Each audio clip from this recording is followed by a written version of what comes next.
Sí, entonces la cuestión, por eso yo siempre, este debate me gusta centrarlo más en el tema de derecho Sí. que propiamente en el tema biológico, porque hay discrepancia en la comunidad científica de cuándo empieza o no el embarazo y sobre todo de cuándo es prudente interrumpir el embarazo, porque ellos llaman, la comunidad científica, una parte por lo menos llama, que la interrupción del embarazo en cierta etapa, por ejemplo en las primeras 3 semanas, Sí. no se configura en un aborto per se, porque no se inicializó un embarazo.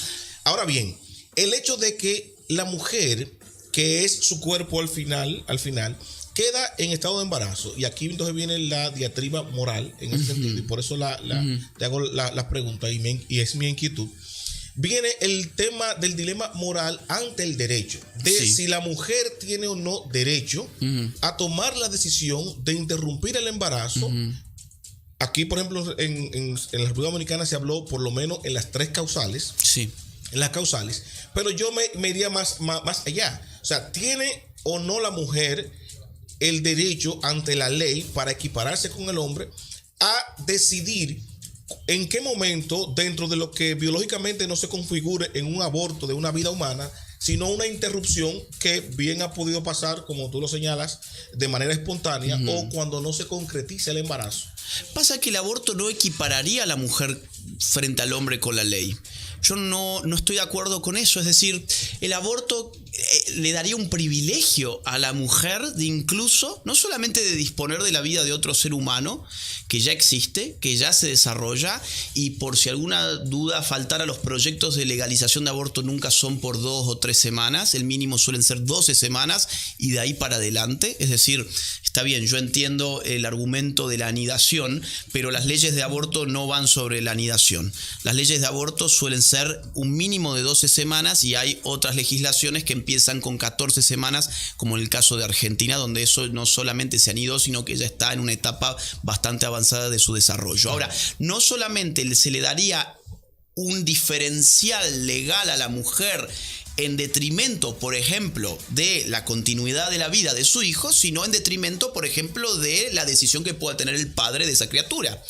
No podemos hablar de igualar a la mujer frente a la ley con el hombre si es la mujer la que toma la decisión de matar también a quien es hijo del hombre.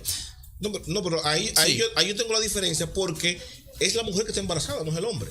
Entonces, cuando tú me dices, correcto, cuando tú me dices a mí, por ejemplo, una mujer embarazada, y yo, como hombre, digo, no, tú tienes que continuar el embarazo independientemente de las 3 causales, yo lo veo injusto yo lo veo que yo tengo, ante la ley, soy más beneficiado que ella. ¿Por qué te digo esto? Porque si una mujer queda embarazada, por ejemplo, producto de una violación, y yo le opino, no, que continúe con el embarazo, fue porque a mí no me violaron. Si yo dijera, bueno, te violaron y estás embarazada, ok, violenme a mí también. Y continuemos con el embarazo. ¿No me entiendes? ¿Tú me entiendes? Y si la mujer, por ejemplo, queda embarazada y tiene algún problema secular, que pone en riesgo su vida, y ella, si continúa el embarazo, podría morir, y yo firmar un documento, bueno, continúa el embarazo, porque si tú te mueres, yo me voy a morir contigo también. Pueden hacer la eutanasia, pueden matarme. Entonces ahí yo estaría equiparando ante la ley el derecho de ella y el mío. ¿Un hombre puede decidir ser padre o no, por ejemplo? ¿El hombre? Sí. No, porque el tema de tener una relación sexual, más allá del embarazo. Claro, exacto, ese es el punto. Teniendo una relación sexual, vos podés programar esa y tomar las medidas que hagan falta.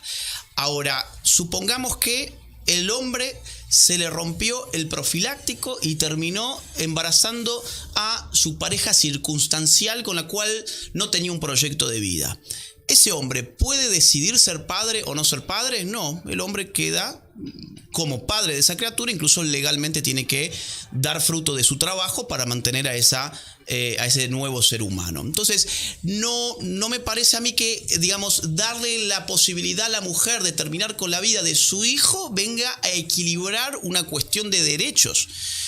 Los casos extremos que me estás mencionando de las causales habitualmente se utilizan porque es una transición. Es decir, Cuando se plantean las causales simplemente es para allanar el camino hacia una legalización del aborto que se va a ir expandiendo, y eso fue lo que ha pasado en la mayor parte de los países donde esto se trajo. De hecho, si vamos a consultarle a los impulsores del proyecto de ley de las causales en este país y a las principales organizaciones que lo militan desde hace tiempo, cómo debiera ser idealmente la cuestión del aborto, ellos te van a decir no por causales, queremos aborto liberado.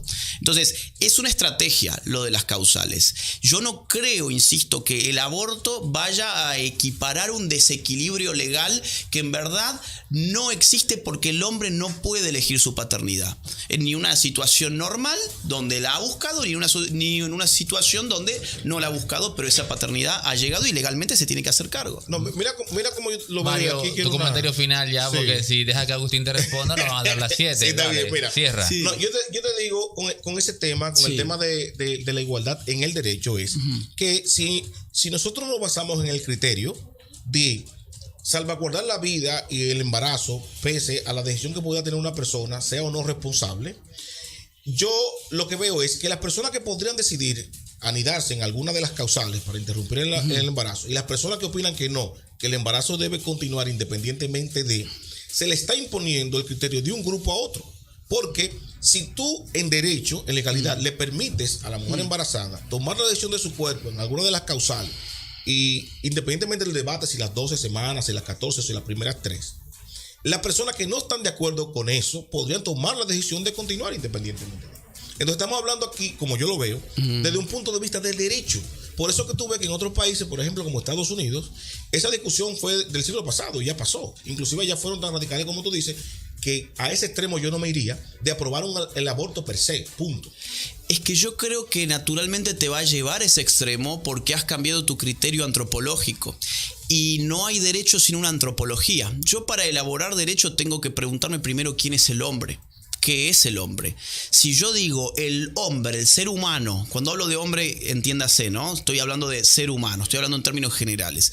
El hombre es aquel que ejerce su voluntad y su razón, pues yo no tengo ninguna traba para poder hacerme un aborto, no sea a las 12 semanas, sea a las 14 semanas, sea a las 24 semanas o sea el último día de mi embarazo. Por eso para mí está bien, nuestra discusión es de derecho, pero el derecho es una consecuencia de una discusión filosófica previa que además es en clave antropológica. ¿Qué es el ser humano? ¿Qué es la persona? ¿La persona la definimos por el ejercicio de sus operaciones o la definimos por su ser? Yo soy partidario de definir a la persona por su ser, porque allí no hay discriminaciones.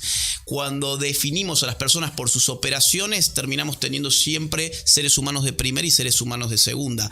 Hoy le toca a los seres humanos en gestación porque no los vemos, porque ese producto de los abortos que terminan siendo arrojados en bolsas de residuos patógenos y que incluso configuran una industria multimillonaria alrededor del mundo, donde fue una discusión del siglo pasado, como vos decís, bueno, sin embargo, en Estados Unidos, por ejemplo, se está intentando tirar eso para atrás, en muchos casos.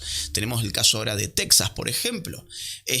Hay lugares donde las leyes del aborto les han provocado daños demográficos impresionantes. En Europa, por ejemplo, el caso español, donde no tiene la capacidad de reproducir ni a su sociedad España, y está viendo cómo España se derrumba demográficamente. Entonces, que lo hayan hecho países que nosotros admiramos porque son europeos o son norteamericanos, bueno, yo diría, yo no idealizaría todo lo que ellos hacen. Esos son los mismos países que se fueron a una Primera y Segunda Guerra Mundial, un acto que ellos mismos definen como de barbarie. A ver, son los países que armaron una bomba atómica, son los países que arrojaron bombas atómicas, son los países que montaron campos de concentración.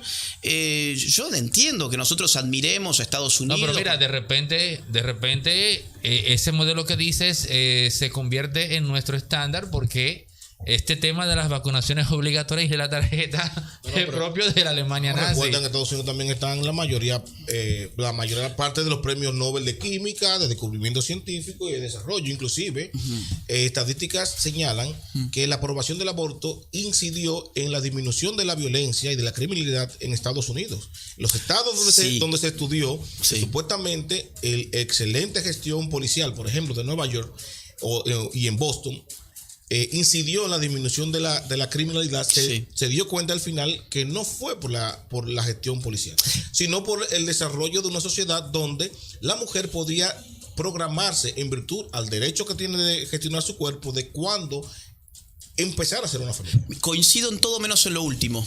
Es cierto que eso bajó la mortalidad, pero ¿sabes por qué? Porque llevaron los abortos sobre todo a los barrios bajos. Llevaron los abortos a los barrios bajos y a los barrios de color. Algo que en tiempos de Black Lives Matter lamentablemente no se dice es que Planned Parenthood desde su creación hasta el día de hoy en términos proporcionales ha llevado las mayores campañas abortistas a las comunidades negras en los Estados Unidos. Bueno, porque si uno revisa quiénes fueron sus fundadores, por ejemplo Margaret Sanger, va a encontrar que detrás del proyecto abortista en los Estados Unidos hubo una agenda racial, por ejemplo, y que a la hora de disminuir la gente indeseable para que no se reproduzca, estoy hablando como ellos, no como yo, esas palabras las utilizan ellos, ¿sí?